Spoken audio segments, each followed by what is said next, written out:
वाहिगुरू जी का खालसा वाहिगुरू जी की फतेह। बड़े समय बाद रूबरू हो रहे हैं, आस करदा चढ़दी कला च होंगे संगत सारी। साडी जिहड़ी आ ਉਹ ਸੰਘਰਸ਼ਾਂ ਦਾ ਦੌਰ ਆ। ਪੰਜਾਬ 'ਚ ਨਿਤ ਨਵੀਆਂ ਮੁਹਿੰਮਾਂ, ਨਿਤ ਨਵੇਂ ਸੰਘਰਸ਼ ਪੈਦਾ ਹੋ ਰਹੇ ਆ। ਅੱਜ ਤਖਤ ਸ੍ਰੀ ਕੇਸਗੜ੍ਹ ਸਾਹਿਬ ਦੀ ਧਰਤੀ ਤੇ ਅਨੰਦਪੁਰ ਸਾਹਿਬ ਸੰਗਤ ਇਕੱਠੀ ਹੋਈ ਸੀ। ਸਾਡੇ ਗੁਰੂ ਸਾਹਿਬ ਦਾ ਨਿਰਾਦਰ ਕਰਨ ਦੀ ਜਿਹੜੀ ਇੱਕ ਕੋਸ਼ਿਸ਼ ਹੋਈ ਆ, ਉਸ ਕੋਸ਼ਿਸ਼ ਦੇ ਵਿਰੁੱਧ ਇੱਕ ਰੋਸ ਵਜੋਂ ਸੰਗਤ ਨੇ ਉੱਥੇ ਇਕੱਠ ਕੀਤਾ। ਉੱਥੇ ਮੈਂ ਇੱਕ ਗੱਲ ਕਹੀ ਜਿਹਦੀ ਹੁਣ ਬੜੀ ਵੱਡੀ ਇਹ ਐਲਾਨੀਆਂ ਤੌਰ ਤੇ ਪ੍ਰਚਾਰੀ ਜਾ ਰਹੀ ਆ ਵੀ ਦੀਪ ਸਿੱਧੂ ਕਿਸਾਨੀ ਸੰਘਰਸ਼ 'ਚ ਜਿਹੜੀਆਂ ਜਾਨਾਂ ਗਈਆਂ ਉਹਨਾਂ ਨੂੰ ਸ਼ਹੀਦ ਨਹੀਂ ਮੰਨਦਾ। ਇਹ ਗੱਲ ਸੱਚੀ ਆ। ਦੇਖੋ, ਗੱਲਾਂ ਨੂੰ ਸਮਝਣ ਦੀ ਕੋਸ਼ਿਸ਼ ਕਰੀਏ। ਕਿਸਾਨੀ ਸੰਘਰਸ਼ 'ਚ ਅਸੀਂ ਅੱਜ ਵੀ ਜੁੜੇ ਆ। ਉਸ ਸੰਘਰਸ਼ ਦੇ ਨਾਲ ਸਾਡੀ ਹੋਂਦ ਜੁੜੀ ਆ, ਸਾਡੀ ਹੋਂਦ ਦੀ ਲੜਾਈ ਆ। ਜਦੋਂ ਕੌਮਾਂ ਹੋਂਦ ਦੀ ਲੜਾਈ ਲੜਦੀਆਂ ਹੋਣ, ਉਦੋਂ ਅਸੀਂ ਆਪਦੇ ਫਲਸਫੇ, ਆਪਦੇ ਰਹਿਬਰਾਂ ਦੇ ਦਿੱਤੇ, ਸਾਡੇ ਗੁਰੂਆਂ ਦੇ ਦਿੱਤੇ ਸਿਧਾਂਤ, ਉਹਨਾਂ ਦੇ ਨਾਲ ਤਾਂ ਸਮਝੌਤੇ ਨਹੀਂ ਕਰਦੇ। ਅਸੀਂ ਸ਼ਹਾਦਤ ਦੇ ਅਰਥਾਂ ਨੂੰ, ਜਿਹੜੀ ਉਹਦੀ ਪਾਕੀਜ਼ਗੀ ਆ, ਉਹਦੀ ਪਵਿੱਤਰਤਾ, ਸਾਨੂੰ ਇਹ ਪਤਾ ਸ਼ਹੀਦ ਕੌਣ ਹੁੰਦਾ। ਜਦੋਂ ਅਸੀਂ ਸ੍ਰੀ ਗੁਰੂ ਅਰਜਨ ਦੇਵ ਪਾਤਸ਼ਾਹ ਨੂੰ ਸ਼ਹੀਦਾਂ ਦਾ ਦਰਜਾ ਦਿੱਤਾ ਜਾਂ ਸ਼ਹੀਦਾਂ ਦਾ ਸਰਤਾਜ ਕਿਹਾ ਉਹਨਾਂ ਨੂੰ, ਸੋ ਸ਼ਹਾਦਤ ਦੀ ਪਰਿਭਾਸ਼ਾ ਤਾਂ ਸ੍ਰੀ ਗੁਰੂ ਅਰਜਨ ਦੇਵ ਪਾਤਸ਼ਾਹ ਨੇ ਸਾਨੂੰ ਸਮਝਾਤੀ। ਫਿਰ 9ਵੇਂ ਪਾਤਸ਼ਾਹ ਨੇ ਜਾਂ ਸਾਡੇ ਸ਼ਹੀਦ ਸਿੰਘਾਂ ਨੇ ਸਾਨੂੰ ਸ਼ਹਾਦਤ ਦੀ ਪਰਿਭਾਸ਼ਾ ਸਮਝਾਤੀ। ਉਹਦੀ ਪਾਕੀਜ਼ਗੀ ਤੇ ਉਹਦੀ ਪਵਿੱਤਰਤਾ ਕੀ ਹੈ ਸ਼ਹਾਦਤ ਦੀ, ਇਹ ਸਾਨੂੰ ਪਤਾ ਵੀ ਸਾਹਮਣੇ ਜੰਗ ਆ, ਇਹੋ ਜਿਹੀ ਜੰਗ ਆ ਜਿੱਥੇ ਸਿਰ ਦੇਣਾ ਪੈਣਾ। ਤੇ ਉੱਥੇ ਪਰਵਾਨੇ ਦੀ ਤਰ੍ਹਾਂ, ਜਿਵੇਂ ਕਿਸੇ ਬਲਦੀ ਲਾਟ 'ਚ ਪਰਵਾਨਾ ਜਾ ਕੇ ਅੰਦਰ ਆਪਦੀ ਜਾਨ ਦੇ ਦਿੰਦਾ, ਉਵੇਂ ਬਲਦੀ ਲਾਟ 'ਚ ਆਪਦੀ ਜਾ ਕੇ ਛਾਲ ਮਾਰਨੀ ਆ ਤੇ ਉਹਨੂੰ ਤਾਂ ਆਪਾਂ ਸ਼ਹਾਦਤ ਦਾ ਦਰਜਾ ਦਿੱਤਾ ਜਾ ਸਕਦਾ।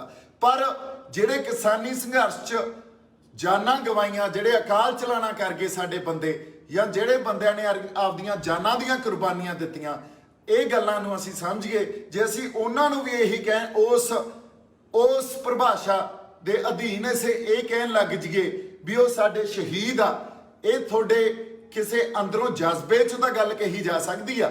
ਪਰ ਜੇ ਸ਼ਹਾਦਤ ਦੇ ਇੱਕ ਕਸੌਟੀ ਤੇ ਇਸ ਗੱਲ ਨੂੰ ਪਰਖੀਏ, ਉਹਦੇ ਸਿਧਾਂਤਾਂ ਤੇ ਪਰਖੀ, ਤਾਂ ਇਹ ਖਰੀ ਨਹੀਂ ਆ। ਕਿਉਂਕਿ ਫਿਰ ਇਸ ਤਰ੍ਹਾਂ ਤਾਂ ਸਾਡੇ ਗੁਰੂ ਪਾਤਸ਼ਾਹ 'ਚ ਜਾਂ ਕਰਤਾਰ ਸਿੰਘ ਸਰਾਭੇ 'ਚ ਜਾਂ ਭਗਤ ਸਿੰਘ, ਇਹਨਾਂ ਬੰਦਿਆਂ ਦਾ ਤੇ ਸਾਡਿਆਂ ਦਾ ਤਾਂ ਕੋਈ ਫਰਕ ਹੀ ਨਹੀਂ ਰਹਿ ਜਾਣਾ। ਸੋ ਗੱਲ ਇਹ ਆ, ਅਸੀਂ ਅੰਦਰੋਂ ਇੱਕ ਜਜ਼ਬੇ ਦੇ ਆਧਾਰ ਤੇ ਤਾਂ ਸਾਰੀਆਂ ਉਹ ਜਾਨਾਂ ਨਾਲ, ਜਿਹੜੀਆਂ ਜਾਨਾਂ ਗਈਆਂ, ਜਿਹੜੇ ਕੁਰਬਾਨ ਕਰ ਗਏ ਆਪਦੇ ਆਪ ਨੂੰ ਕਿਸਾਨੀ ਸੰਘਰਸ਼ 'ਚ, ਜਾਂ ਉਹਨਾਂ ਦੇ ਪਰਿਵਾਰਾਂ ਨਾਲ ਜੁੜੇ ਹੋਏ ਆ। ਮੈਂ ਵੀ ਉਹਨਾਂ ਹੀ ਜੁੜਿਆ ਹੋਇਆ। ਪਰ ਅਸੀਂ ਸ਼ਹਾਦਤ ਦੀ ਇੱਕ ਜਿਹੜੀ ਪਰਿਭਾਸ਼ਾ, ਉਹਨੂੰ ਡਾਇਲਿਊਟ ਨਾ ਕਰੀਏ। ਸ਼ਹਾਦਤ ਦੀ ਪਰਿਭਾਸ਼ਾ ਜਿਹੜੀ ਸਾਡੇ ਰਹਿਬਰਾਂ ਨੇ, ਸਾਡੇ ਗੁਰੂਆਂ ਨੇ ਇੱਕ ਉਹਦਾ ਮਿਆਰ ਸਾਡੇ ਲਈ ਮਿੱਥ ਕੇ, ਜਾਂ ਇਹ ਕਹਿ ਲਓ ਵੀ ਉਹ ਮਿੱਥ ਸਿਰਜੇ ਹੋਏ ਆ, ਸਾਜਿਆ ਹੋਇਆ। ਜੇ ਅਸੀਂ ਉਹਨੂੰ ਡਾਇਲਿਊਟ ਕਰਨ ਲੱਗ ਗਏ ਤਾਂ ਫਿਰ ਜਿਹੜੇ ਉਦੋਂ ਬਾਅਦ ਵੀ ਸਾਡੇ ਲਈ ਸ਼ਹੀਦ, ਜਾਂ ਉਹ ਜਿਹੜੇ ਸਤਿਕਾਰਯੋਗ ਸ਼ਹਾਦਤ ਆਪਦਾ ਆਪਾ ਵਾਰ ਗਏ, ਆਪਦੇ ਪਰਿਵਾਰ ਵਾਰ ਗਏ, ਸਭ ਕੁਝ ਵਾਰ ਗਏ ਜਿਹੜੇ ਸਾਡੇ ਸਿੰਘ ਸ਼ਹੀਦ, ਫਿਰ ਉਹਨਾਂ ਦਾ ਦਰਜਾ ਸਾਡੇ ਲਈ ਕੀ ਰਹਿ ਜਾਊਗਾ? ਫਿਰ ਤਾਂ ਕੋਈ ਇਹ ਗੱਲ ਹੀ ਸਾਰੀ ਖਤਮ ਹੋ ਜੂ। ਜਿੱਥੋਂ ਅਸੀਂ ਸੇਧ ਲੈਣੀ ਆ ਸਾਡੇ ਇਤਿਹਾਸ 'ਚੋਂ, ਇਹ ਤਾਂ ਖੋਰਾ ਬੜਾ ਵੱਡਾ ਲੱਗ ਜੂਗਾ। ਸੋ ਗੱਲ ਇਹ ਕਿੱਥੇ ਅੱਜ ਹੋਈ ਸੀ, ਇਹ ਕਿਸੇ ਹੋਰ ਸੰਦਰਭ 'ਚ ਗੱਲ ਹੋਈ ਆ ਵੀ ਸ਼ਹਾਦਤ ਦੇ ਅਸਲ ਜਿਹੜੇ ਅਰਥ ਆ ਉਹਨਾਂ ਨੂੰ ਸਮਝ ਗਏ ਅਸੀਂ। ਇਹ ਬੰਦੇ ਸਾਡੇ ਆਪਦੀਆਂ ਜਾਨਾਂ ਕੁਰਬਾਨ ਕਰ ਗਏ। ਇਹ ਜਾਨਾਂ ਕੁਰਬਾਨ ਕਰ ਗਏ ਕਿਉਂਕਿ ਇਹਨਾਂ ਤੇ ਜਿਹੜਾ ਜ਼ੁਲਮ ਹੋਇਆ ਉਹ ਸਰਕਾਰਾਂ ਨੇ ਕੀਤਾ।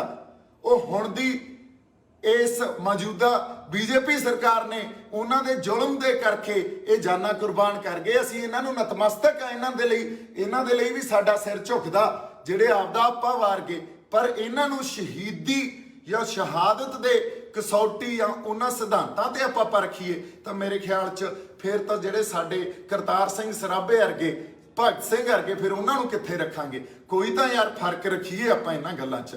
ਕੋਈ ਤਾਂ ਆਪਦੇ ਇਤਿਹਾਸ ਨੂੰ ਜਿਵੇਂ ਅਸੀਂ ਅੱਜ ਦੇਖਦੇ ਹਾਂ, ਉਹ ਇੱਕ ਚੱਲਦੇ ਸੰਘਰਸ਼ 'ਚ ਅਸੀਂ ਆਪਦੇ ਸਿਧਾਂਤਾਂ ਨੂੰ ਭੁੱਲ ਕੇ ਤੇ ਇਹ ਸਾਰੀਆਂ ਪਰਿਭਾਸ਼ਾ ਜਿਹੜੀਆਂ ਦਿੱਤੀਆਂ ਹੋਈਆਂ ਇਤਿਹਾਸ ਨੇ ਸਾਨੂੰ, ਉਹਨਾਂ ਨੂੰ ਹੀ ਡਾਇਲਿਊਟ ਕਰਨ ਲੱਗ ਗਏ, ਫਿਰ ਤਾਂ ਅਸੀਂ ਆਪਦੇ ਇਤਿਹਾਸ 'ਚ ਖੋਰਾ ਲਾਉਣ ਲੱਗ ਜਾਾਂਗੇ। ਸੋ ਮੇਰੀ ਜਿਹੜੀ ਬੇਨਤੀ ਆ ਅੱਜ ਉਹ ਇਸ ਕਰਕੇ ਮੈਂ ਕਰ ਰਿਹਾ, ਗੱਲਾਂ ਨੂੰ ਜੇ ਆਪਾਂ ਸਮਝਣਾ ਨਹੀਂ ਤੇ ਉਹੀ ਆਪਾਂ ਇਹ ਗੱਲ ਕਹੀ ਜਾਣੀ ਆ ਵੀ ਦੇਖੋ ਦੀਪ ਸਿੱਧੂ ਕੀ ਗੱਲ ਕਰ ਗਿਆ, ਤੇ ਦੀਪ ਸਿੱਧੂ ਨੂੰ ਇਹ ਗੱਲ ਕਰਨੀ ਨਹੀਂ ਚਾਹੀਦੀ ਸੀ। ਜੇ ਤੁਸੀਂ ਸਮਝਣਾ ਚਾਹੁੰਦੇ ਹੀ ਨਹੀਂ ਉਹਦਾ ਵੱਖਰੀ ਗੱਲ ਆ, ਤੇ ਜਿਹੜੇ ਇਹ ਗੱਲ ਚਾਹੁੰਦੇ ਆ ਜਾਂ ਇਹ ਗੱਲ ਕਰ ਰਹੇ ਆ ਵੀ ਬਾਈ ਤੂੰ ਪੰਜਾਬ ਲਈ ਲੜ ਯਾਰ, ਸੱਚ ਦੀ ਲੜਾਈ ਲੜ, ਫਿਰ ਸੱਚ ਦੀ ਲੜਾਈ ਤਾਂ ਲਕੀਰ ਖਿੱਚ ਕੇ ਲੜਨੀ ਪੈਂਦੀ ਹੁੰਦੀ ਆ। ਇਹ ਵੀ ਕਹਿ ਰਹੇ ਹੋ ਵੀ ਕਾਜ਼ੀ ਵੀ ਬਣ ਜਾ ਤੇ ਬਾਂਗ ਵੀ ਨਾ ਦੇ, ਇਹ ਤਾਂ ਨਹੀਂ ਗੱਲ ਹੋ ਸਕਦੀ ਨਾ।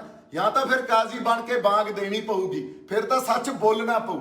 ਤੇ ਜੇ ਸੱਚ ਬੋਲਦੇ ਆ ਉਹ ਚੁੱਭਦਾ ਇੰਨਾ ਤੁਹਾਨੂੰ ਬਹੁਤ ਲੋਕਾਂ ਨੂੰ ਵੀ ਉਹ ਹੋਰ ਹੀ ਪਾਸੇ ਗੱਲ ਨੂੰ ਲੈ ਕੇ ਤੇ ਉਹਦੇ ਤੇ ਕੋਈ ਵਿਰੋਧ ਸ਼ੁਰੂ ਕਰ ਦਿੰਦੇ ਆ। ਦੇਖੋ ਮੇਰਾ ਤਾਂ ਬਹੁਤ ਵਿਰੋਧ ਹੋ ਗਿਆ, ਇਹਨਾਂ ਵਿਰੋਧਾਂ ਨਾਲ ਮੈਨੂੰ ਕੋਈ ਫਰਕ ਨਹੀਂ ਪੈਂਦਾ।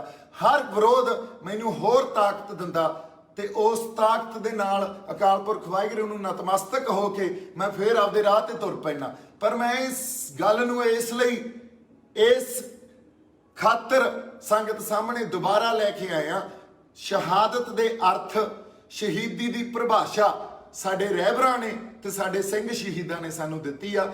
ਉਹਨੂੰ ਅਸੀਂ ਖੋਰਾ ਨਾ ਲਾਈਏ, ਉਹਨੂੰ ਡਾਇਲਿਊਟ ਨਾ ਕਰੀਏ, ਉਹਦੇ ਅਰਥਾਂ ਨੂੰ ਸਮਝੀਏ। ਠੀਕ ਆ, ਜਿਹੜੀਆਂ ਜਾਨਾਂ ਗਈਆਂ ਉਹਨਾਂ ਨੂੰ ਵੀ ਅਸੀਂ ਸਜਦਾ ਕਰਦੇ ਆ, ਉਹ ਆਪਦੀਆਂ ਜਾਨਾਂ ਕੁਰਬਾਨ ਕਰ ਗਏ। ਫਿਰ ਤਾਂ ਹਰ ਸ਼ਹਾਦਤ ਤੇ ਜਿਹੜੀ ਜਾਨ ਜਾਂਦੀ ਆ ਉਹ ਵੀ ਸ਼ਹੀਦੀ, ਆਪਾਂ ਉਹਨੂੰ ਵੀ ਸ਼ਹੀਦੀ ਮੰਨੀ ਜਾਂਦੇ ਆ। ਇੱਕ ਨੇਸ਼ਨ ਸਟੇਟ ਤਾਂ ਉਹਨੂੰ ਸ਼ਹੀਦੀ ਮੰਨਦੀ ਆ, ਅਸੀਂ ਵੀ ਮੰਨੀ ਜਾਂਦੇ ਆ। ਫਿਰ ਤਾਂ ਪਤਾ ਨਹੀਂ ਇੱਥੋਂ ਬੱਸ ਭਰ ਕੇ ਆਪਾਂ ਤੁਰ ਜਾਂਦੇ ਆ ਕਿਸੇ ਪਾਸੇ ਨੂੰ, ਰੱਬ ਨਾ ਕਰੇ ਰਾਹ 'ਚ ਕਿਸੇ ਦਾ ਐਕਸੀਡੈਂਟ ਹੋ ਗਿਆ, ਉਹਨਾਂ ਨੂੰ ਵੀ ਸ਼ਹੀਦ ਮੰਨੀ ਜਾਂਦੇ ਆ। ਫਿਰ ਯਾਰ ਗੱਲ ਖੜੂ ਕਿੱਥੇ ਜਾ ਕੇ? ਸੋ ਇਸ ਕਰਕੇ ਜਿਹੜੇ ਇਤਿਹਾਸ ਨੇ ਸਾਨੂੰ ਸੇਧ ਦੇਣੀ ਆ, ਜਿਸ ਇਤਿਹਾਸ ਤੋਂ ਅਸੀਂ ਆਪਦੀ ਕੋਈ ਪ੍ਰੇਰਨਾ ਲੈਣੀ ਆ, ਉਹ ਸਿਧਾਂਤਾਂ ਤੋਂ ਅਸੀਂ ਪ੍ਰੇਰਨਾ ਲੈਣੀ ਆ, ਉਹਨਾਂ ਸਿਧਾਂਤਾਂ ਨੂੰ ਅੱਗੇ ਰੱਖ ਕੇ ਲੜਾਈਆਂ ਲੜਨੀਆਂ। ਜੇ ਅਸੀਂ ਉਹਨਾਂ ਨੂੰ ਹੀ ਖੋਰਾ ਲਾਉਣ ਲੱਗ ਗਏ ਫਿਰ ਤਾਂ ਬਾਈ ਜੀ ਗੱਲ ਹੀ ਨਹੀਂ ਖੜਨੀ ਕਿਤੇ।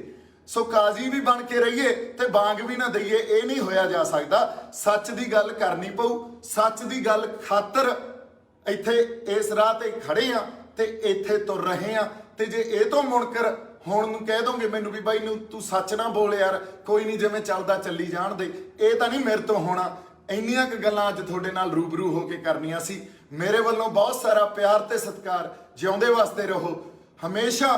ਪੰਜਾਬ ਖਾਤਰ, ਸਾਡੀ ਮਿੱਟੀ ਖਾਤਰ ਤੇ ਸਾਡੇ ਲੋਕਾਂ ਖਾਤਰ ਅਸੀਂ ਖੜੇ ਆ ਤੇ ਆਈ ਲੜਾਈ ਲੜਦੇ ਰਹਾਂਗੇ। ਠੀਕ ਆ, ਵਿੱਚ ਕਈ ਵਾਰੀ ਮਾਨਸਿਕ ਤੌਰ ਤੇ ਇਹ ਗੱਲ ਵੀ ਆ ਜਾਂਦੀ ਆ, ਕਿਉਂਕਿ ਆਪਾਂ ਤਾਂ ਹਜੇ ਗੁਰੂ ਸਾਹਿਬ ਤੋਂ, ਉਹਨਾਂ ਤੋਂ ਆਸ਼ੀਰਵਾਦ ਉਹਨਾਂ ਤੋਂ ਹੀ ਲੈਨੇ ਆ, ਉਹਨਾਂ ਦੇ ਅੱਗੇ ਨਤਮਸਤਕ ਹੋ ਕੇ ਇਹ ਕਹਿੰਦੇ ਆ ਅਕਾਲ ਪੁਰਖ ਸੱਚੇ ਪਾਤਸ਼ਾਹ ਮਿਹਰ ਕਰਿਓ, ਸਾਨੂੰ ਹਿੰਮਤ ਬਖਸ਼ਿਓ ਵੀ ਜਿਹੜੇ ਰਾਹਾਂ ਤੇ ਅਸੀਂ ਤੁਰੇ ਆ, ਸਾਡੇ ਰਾਹ ਤਾਂ ਹੈ ਨਹੀਂ ਨਾ ਤੁਹਾਡੇ ਰਾਹ, ਇਹ ਤਾਂ ਉਹਨਾਂ ਰਹਿਬਰਾਂ ਦੇ ਦਿੱਤੇ ਹੋਏ ਸਿਧਾਂਤ, ਉਹੀ ਰਾਹ। ਇਸ ਰਾਹ ਤੇ ਜਾ ਕੇ ਨਾ ਸਾਨੂੰ ਪ੍ਰਧਾਨਗੀਆਂ ਮਿਲਣੀਆਂ, ਨਾ ਇੱਥੇ ਅਸੀਂ ਕੁਝ ਬਣ ਕੇ ਨਿਕਲਣਾ, ਨਾ ਇੱਥੇ ਸਾਡੀ ਪੋਲਿਟਿਕਸ ਖੜੀ ਹੋਣੀ ਆ।